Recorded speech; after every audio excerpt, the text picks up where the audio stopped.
حضرت سلیمان علیہ السلام حسب نسب اور معجزے۔ حضرت سلیمان علیہ السلام اللہ تعالیٰ کے برگزیدہ نبی اور حضرت داؤد علیہ السلام کے فرزند ارجمند ہیں۔ والد کے انتقال کے بعد کم عمری ہی میں تخت نشین ہو گئے۔ آپ کا سلسلہ نسب حضرت ابراہیم علیہ السلام سے جا ملتا ہے۔ حافظ ابن کثیر نے آپ کا نسب نامہ یوں تحریر کیا ہے: سلیمان بن داؤد بن عیشا بن عامر بن سلمون بن نخشون بن امینہ آداب بن ارم بن حسرون بن فارس بن یہودا بن یعقوب بن اسحاق بن ابراہیم۔ آپ کی والدہ سے متعلق بہت کم معلومات دستیاب ہیں اور جو ہیں وہ بھی مستند نہیں۔ ابن ماجہ میں ایک حدیث ہے، رسول اللہ صلی اللہ علیہ وسلم نے فرمایا، سلیمان بن داؤد کی والدہ نے ایک دفعہ نصیحت فرمائی، بیٹا رات بھر سوتی نہ رہا کرو، اس لیے کہ رات کے اکثر حصے کو نیند میں گزارنا انسان کو قیامت کے دن اعمال خیر سے محتاج بنا دیتا ہے۔ اللہ تعالیٰ نے حضرت سلیمان علیہ السلام کو بہت سے معجزے عطا فرمائے، جن میں سے چند یہ ہیں: ایسی عظیم بادشاہت جو ان سے پہلے کسی کو نصیب ہوئی اور نہ ان کے بعد کسی کو میسر آئے گی۔ نمبر 2، انسانوں کے علاوہ جنوں اور شیاطین کو ان کے تابع کر دیا۔ نمبر 3، ہر طرح کے جانوروں کو نہ صرف آپ کا فرمان بردار کیا بلکہ ان کی بولیاں سمجھنے اور بولنے کی صلاحیت بھی عطا فرمائی۔ نمبر 4، ہوا کو مسخر کر دیا کہ آپ ایک ماہ کی مسافت صبح شام میں طے کر لیا کرتے تھے۔ نمبر 5، ان کے لیے پگھلے ہوئے تانبے کا چشمہ جاری کر دیا۔ قرآن مجید میں تذکرہ۔ قرآن مجید کی 7 سورتوں میں 16 مقامات پر حضرت سلیمان علیہ السلام کا تذکرہ ہے۔ سورۃ البقرہ، سورۃ النساء، سورۃ الانعام اور سورۃ سبا میں ایک بار، سورہ سعد میں 2 جگہ، سورۃ الانبیاء میں 3 بار، جبکہ سورہ نمل میں 7 مقامات پر آپ علیہ الصلاۃ کا ذکر ہوا ہے۔ کم سن سلیمان علیہ السلام کا حکیمانہ فیصلہ۔ حضرت سلیمان علیہ السلام کو اللہ تعالیٰ نے علم و حکمت، فہم و فراست، فطانت و ذہانت اور بے پناہ قوت فیصلہ سے نوازا تھا۔ ایک مرتبہ حضرت داؤد کے دربار میں 2 افراد ایک مقدمہ لے کر حاضر ہوئے۔ ان میں ایک بکری والا اور دوسرا کسان تھا۔ کسان نے دعویٰ کیا کہ اس شخص کی بکریوں نے میرے کھیت میں گھس کر اسے تباہ و برباد کر ڈالا۔ حضرت داؤد علیہ السلام نے اپنے علم و تجربے کے پیش نظر فیصلہ دیا کہ کھیتی کا نقصان بکریوں کے ریوڑ کی قیمت کے برابر ہے، لہٰذا بکریوں کا پورا ریوڑ بطور تاوان مدعی کو دے دیا جائے۔ فریقین عدالت سے باہر نکلے تو دروازے پر نوعمر حضرت سلیمان سے ملاقات ہو گئی۔ انہوں نے مقدمے کے بارے میں دریافت کیا اور فیصلہ سن کر دونوں کو لے کر والد محترم کی خدمت میں حاضر ہوئی اور گزارش کی، اگر اجازت ہو تو اس فیصلے سے متعلق اپنی رائے پیش کروں۔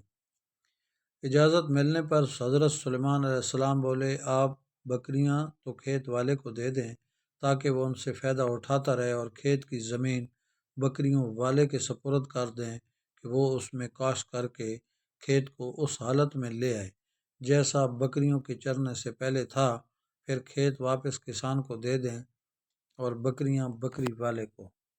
حضرت داؤد کو یہ فیصلہ بہت پسند آیا۔ قرآن کریم میں ارشاد باری ہے، اور داؤد اور سلیمان کو یاد کیجیے جب کہ وہ کھیت کے معاملے میں فیصلہ کر رہے تھے کہ کچھ لوگوں کی بکریاں رات کو چر گئیں، روند گئی تھیں، اور ہم ان کے فیصلے میں موجود تھے، اور ہم نے اس کا صحیح فیصلہ سلیمان علیہ السلام کو سمجھا دیا۔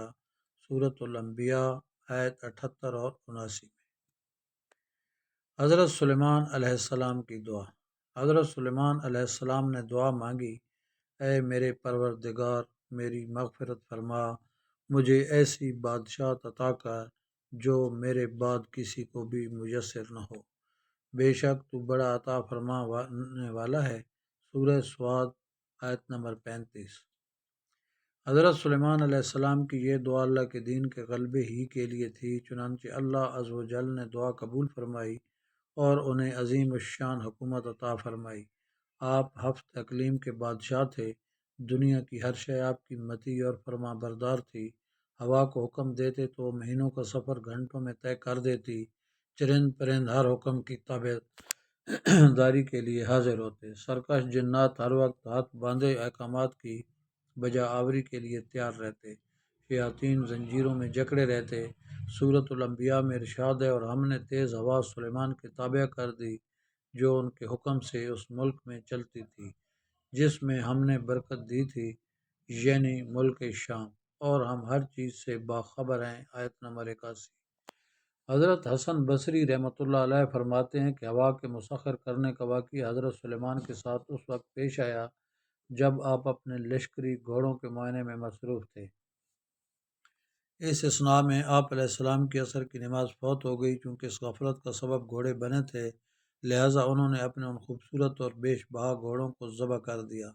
حضرت سلیمان نے جب اپنی سواری کی جانور قربان کر دیے تو اللہ تعالیٰ نے انہیں اس سے بہتر سواری عطا فرما دی، کرتبی اور ہوا کو مسخر کر دیا۔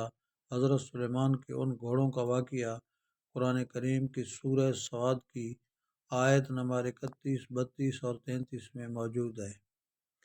ارشاد باری ہے، اور ہم نے سلیمان کے لیے ہوا کو مسخر کر دیا کہ صبح کی منزل مہینے بھر کی ہوتی تھی اور شام کی منزل بھی۔ سورہ سبا آیت نمبر 12، یعنی حضرت سلیمان ما آیان سلطنت اور لشکر تخت پر بیٹھ جاتے، اور جدھر آپ کا حکم ہوتا ہوائیں اسے اتنی رفتار سے لے جاتے کہ ایک مہینے جتنی مسافت صبح سے دوپہر تک کی ایک منزل میں طے ہو جاتی، اور پھر اس طرح ایک مہینے کی مسافت دوپہر سے رات تک میں، یعنی اس طرح ایک دن میں 2 مہینوں کی مسافت طے ہوتی ہے۔ ابن ابی حاتم نے حضرت سعید بن جبیر سے نقل کیا ہے کہ تخت سلیمانی پر 6 لاکھ کرسیاں رکھی جاتی تھیں، جن پر حضرت سلیمان علیہ السلام کے ساتھ اہل ایمان انسان اور ان کے پیچھے اہل ایمان جنات بیٹھتے۔ پھر پرندوں کو حکم ہوتا کہ وہ تخت پر سایہ کر لیں تاکہ آفتاب کی تپش سے تکلیف نہ ہو۔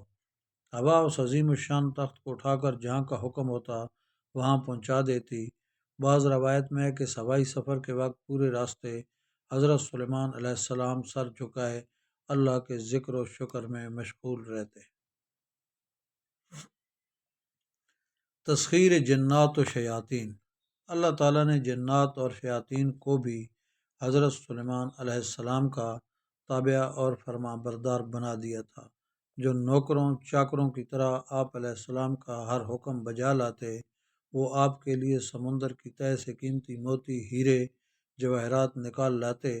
حضرت سلیمان کو بڑی اور خوبصورت عمارتیں بنانے کا شوق تھا، چنانچہ وہ آپ علیہ السلام کے حکم پر شاندار عمارتیں بناتے۔ اگر ان میں سے کوئی سرکشی کرتا تو حضرت سلیمان اسے سزا دیتے اور زنجیروں میں جکڑ دیتے۔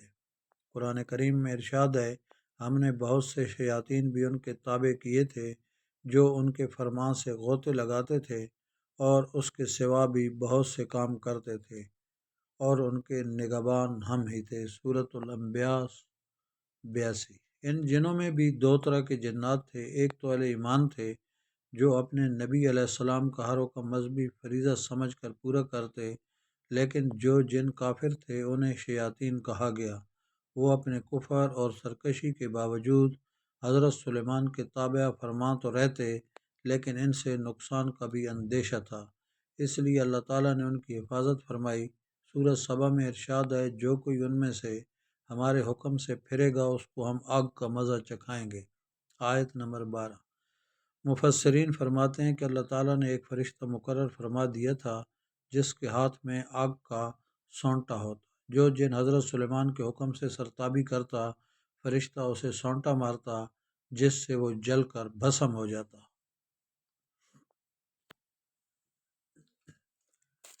تانبے کا چشمہ۔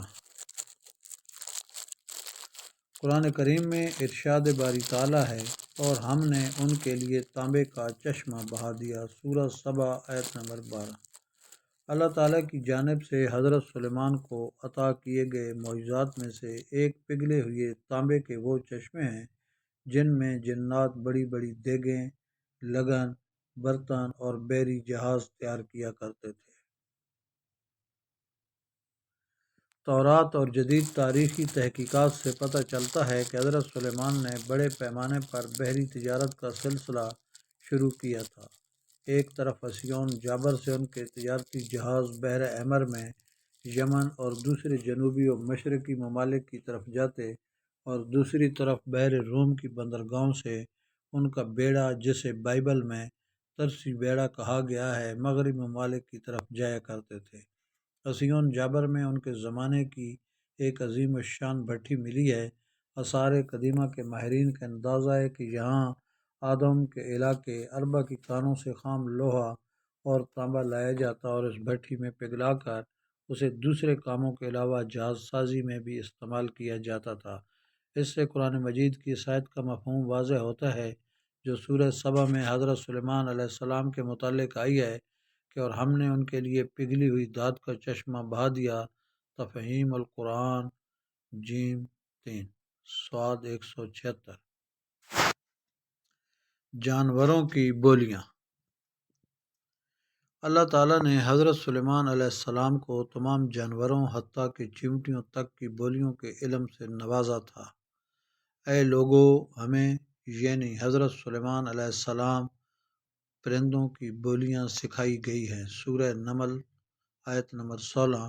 اسی سورہ مبارکہ میں ذکر ہے کہ ایک مرتبہ حضرت سلیمان اپنے لاؤ لشکر کے ساتھ ایک ایسے میدان سے گزرے جہاں چیونٹیوں کی ایک بڑی بستی تھی۔ چیونٹی کی ملکہ نے جب لشکر کو دیکھا تو کہا، اے چیونٹیوں، اپنے گھروں میں گھس جاؤ، کہیں ایسا نہ ہو کہ حضرت سلیمان علیہ السلام اور ان کا لشکر تمہیں پیروں تلے رونڈ ڈالے اور انہیں روندنے کی خبر بھی نہ ہو۔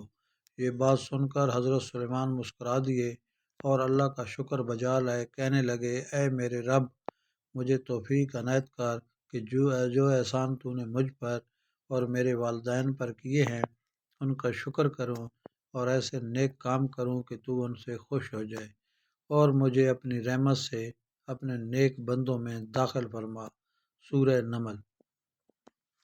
حضرت سعدی فرماتے ہیں کہ حضرت سلیمان کے عہد میں کاد پڑا تو آپ نے لوگوں کو نماز استسقاء کے لیے نکلنے کا حکم دیا۔ جب نماز پڑھنے میدان میں گئے تو وہاں ایک چیونٹی اپنے قدموں پر کھڑی دعا کر رہی تھی، اے اللہ، میں بھی تیری مخلوق ہوں، ہمارا بھی تیرے فضل کے بغیر چارہ نہیں، تو اے اللہ ان پر بارش برسا دے۔ یہ سن کر آپ علیہ السلام واپس آ گئے اور لوگوں کو کہا کہ اب بارش ہو جائے گی۔ ہدہد کی غیر حاضری۔